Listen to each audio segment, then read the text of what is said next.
Salam la famille, on se retrouve pour parler football. Après la victoire du Barça hier face à Leganés, le Real avait comme mission aujourd'hui de revenir à 4 points du Barça. Chose faite contre Alaves, mais le match était épique. Déjà, le contexte, il faut le rappeler. Ancelotti suspendu au niveau des tribunes avec sa cigarette électronique. Vinicius était au repos, Bellingham au repos. Normal, ça affronte Arsenal dans quelques jours, le mercredi. D'ailleurs, le Real avait demandé à la Liga d'avancer le match. Ils voulaient jouer le match d'aujourd'hui hier, comme ça, ils allaient avoir un jour de repos de plus avant d'affronter Arsenal. Donc, en vrai, ils préparent vraiment du lourd. Ils veulent faire cette remontada-là, ils y croient. Du coup, comme je disais, Vinicius au repos, Bellingham au repos. On a titularisé sur le côté droit Arda Güler. On a vu aussi que sur le côté gauche de la défense, il y a eu Fran Garcia. Donc, ça n'a pas beaucoup tourné parce qu'on a vu Asensio dans l'axe, Rudiger. À droite, on a eu Vasquez, au lieu de Valverde. Valverde, lui, allait au milieu. Retour de Tchouaméni qui n'a pas joué contre Arsenal parce qu'il était suspendu. On a eu aussi Camavinga. Camavinga, je vous l'ai dit naturellement, Camavinga, tu sais qu'il ne va pas jouer le match retour contre Arsenal. Donc, autant le fatiguer et le mettre pour qu'il joue 90 minutes.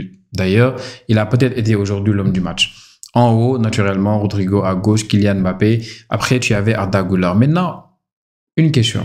Mbappé, est-ce qu'il ne voulait pas aussi lui être opposé? Parce que quand on voit le match de Mbappé aujourd'hui, on se dit en vrai, il ne voulait même pas être sur le terrain.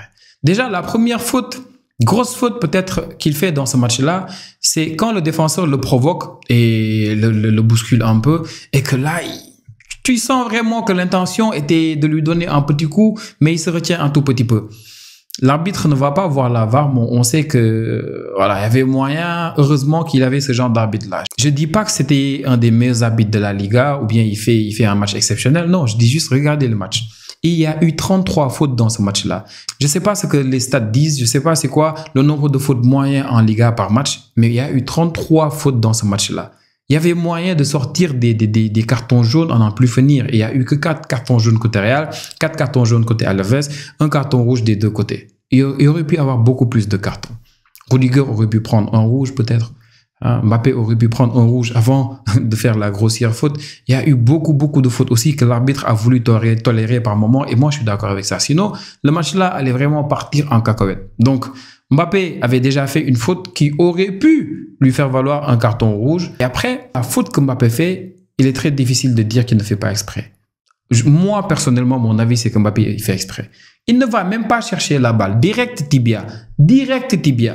Et là, il sort. Il n'y a pas moyen de rester sur le terrain après une faute comme ça. Maintenant, Ancelotti a tourné, Ancelotti a reposé certains, mais Ancelotti a oublié de reposer Mbappé. Mbappé ne voulait clairement pas être sur le terrain. Du coup, il y a eu des conséquences. Pour moi, la conséquence directe, immédiate, c'est que tu es sanctionné 2 matchs. Et cette conséquence-là, elle est catastrophique. Pourquoi?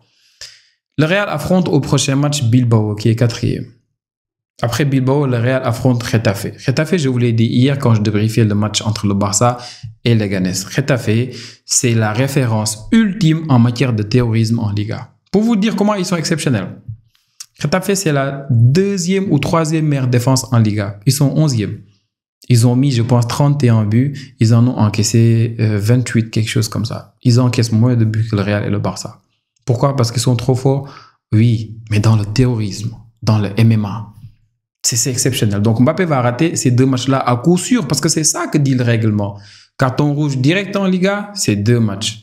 Maintenant, plus de matchs, c'est si vraiment c'est un attentat. Et pour ça, je pense que Mbappé va peut-être y échapper. Du coup, s'il n'est pas sanctionné de plus de matchs, les 2 matchs, ça suffit largement. Il pourra les écoper en Liga tranquille. Maintenant, s'ils disent que la faute, elle était très grave, que ça impacte, je sais pas comment ils le disent, l'intégrité physique du joueur, là c'est autre chose. Il peut aller à 4 matchs et à partir de 4 matchs, le règlement il dit que tu vas écoper ces matchs-là en dehors des matchs de Liga. Ça veut dire que Mbappé ne jouera pas la finale de la Coupe du Roi et ça serait très grave. Mais c'est toujours des conséquences directes. Conséquences indirectes, c'est qu'après, on voit Bellingham qui rentre en 2e mi-temps. On voit aussi Vinicius. Et c'est des jours que Carlos Ancelotti aurait pu reposer, je pense, personnellement. Donc, Luka Modric s'est reposé. Vinicius s'est reposé. Bellingham s'est reposé. Même si Vinicius et Bellingham, ils sont venus en 2e mi-temps. Modric, lui, n'a pas joué du tout. Alaba n'a pas joué du tout. Peut-être qu'Alaba sera encore à gauche pour essayer de contenir Saka, même s'il n'a pas réussi au match aller. Donc, c'était ça un peu la compo côté Real. Et on a vu un match en première mi-temps surtout, où le Real a pu être dangereux par moment. Hein. On a vu le but annulé sur corner d'Asensio grâce à une faute assez idiote, on va dire, de Rudiger, qui aurait pu vraiment s'en empêcher. Et après, on a vu naturellement ce but magnifique de Camavinga, qui a été peut-être aujourd'hui l'homme du match. Hein. Camavinga, aujourd'hui, il était un peu partout sur le terrain, il a tout donné. Et à juste titre, parce que vraiment, il fallait qu'il se rattrape pour le carton rouge qu'il a pris contre Arsenal. C'était vraiment pas très intelligent de sa part. Donc, il fallait vraiment un match pour que les gens oublient un peu. Et il a fait ce match-là aujourd'hui. Je pense que ça vaut la peine un peu de le pardonner. Tchouaméni a été intéressant aussi devant la défense. Ouais, il n'a pas pu jouer contre Arsenal. Aujourd'hui, il a fait un match pour moi très intéressant. Et il serait bien de le voir face à Arsenal devant la défense pour voir ce que ça va donner. Et derrière, Courtois, même s'il fait quelques arrêts aujourd'hui, Alaves n'a pas été très menaçant. Alaves, ils n'ont pas vraiment été très menaçants. D'ailleurs, après le carton rouge, on n'a pas vu de supériorité d'Alaves. En haut, c'était assez approximatif. Des centres, on n'en plus finir. Hein. Il n'y avait pas Kike Garcia à la réception. C'était compliqué pour eux. Et le Real avait toujours des possibilités de contre qui n'arrivaient toujours pas à exploiter quand même. Donc, après, il y a eu ce carton rouge quand Vinicius est rentré. Je pense qu'il s'appelle Manu Sanchez. Cette faute-là était assez grossière aussi, même si on sent que c'était toujours dans le duel. Donc, carton rouge aussi. Lui, je pense qu'il va aussi prendre 2 matchs de suspension. On a vu un Real qui était beaucoup plus direct et qui profitait surtout des espaces qu'il y avait en défense parce qu'Alaves voulait se fatiguer à vouloir construire à partir de derrière. Il jouait pas de longs ballons, il construisait à partir de derrière. Et c'était assez compliqué pour eux parce que, naturellement, après le carton rouge, c'était un peu vide. Du coup, Vinicius et Bellingham, ils en ont un peu profité, mais ils ont vendangé des ballons. Hein, parce qu'il y a eu des situations, tu te demandes ce qu'ils font, surtout Bellingham. Bellingham, il y a eu une action où ils étaient en 2 contre 1. C'est-à-dire Vinicius, Bellingham, un seul défenseur devant eux. Vinicius fait la passe à Belly, Belly doit remettre à Vini et hop, il y a le défenseur qui intercepte. Bellingham, contre-favorable pour lui, il arrive à se retrouver dans une belle situation. C'est-à-dire il y a le défenseur et le gardien devant lui et à côté, libre de tout marquage, il y a Tchouaméni. Il fait pas la passe Bellingham. Il tire sur le gardien, donc je me demande ce qu'il fait. Et même après ça, ils ont eu des opportunités. Mais heureusement pour Bellingham, heureusement pour Vinicius, que le Real n'a pas eu aujourd'hui une équipe d'Alaves inspirée offensivement, parce que cette action-là que Bellingham rate, ça aurait pu coûter cher, parce que jusqu'à la fin du match, on a vu Alaves essayer de tout donner, même si c'était un peu compliqué pour eux. Donc, les bonnes nouvelles aujourd'hui pour le Real, c'est les 3 points, la possibilité d'avoir pu reposer Alaba, Modric, et surtout, Ceballos qui est rentré en fin de match pour jouer 5 à 6 minutes, on l'a vu, en plan d'activité. Mais non, est-ce que ça va suffire pour être titulaire contre Arsenal dans ce match à haute intensité?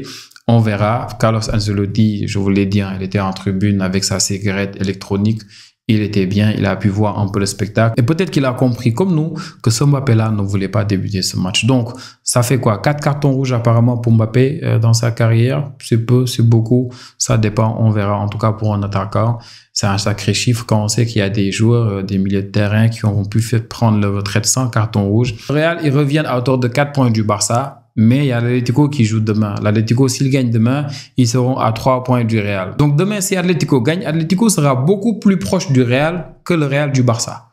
Je sais pas si je l'ai bien dit. Donc s'il gagne, l'Atlético, ils seront beaucoup plus proches du Real, parce que le Real, ils auront que 3 points d'avance, que le Real du Barça. C'est ça, ouais, parce qu'il y a 4 points d'avance. Donc, on verra ce que ça va donner demain pour le match. Entre-temps, on se retrouve les amis pour la prochaine vidéo. S'il vous plaît, n'oubliez pas d'aimer la vidéo, de faire des commentaires pour me donner vos avis. Déjà, est-ce que vous partagez mon avis sur le fait que Mbappé, il a fait exprès de prendre ce carton rouge? Je ne sais pas ce que vous en pensez, vous, mais moi, j'ai l'impression que c'était vraiment intentionnel. J'attends vos avis en commentaire. On se retrouve pour la prochaine vidéo, les amis. Ciao, ciao.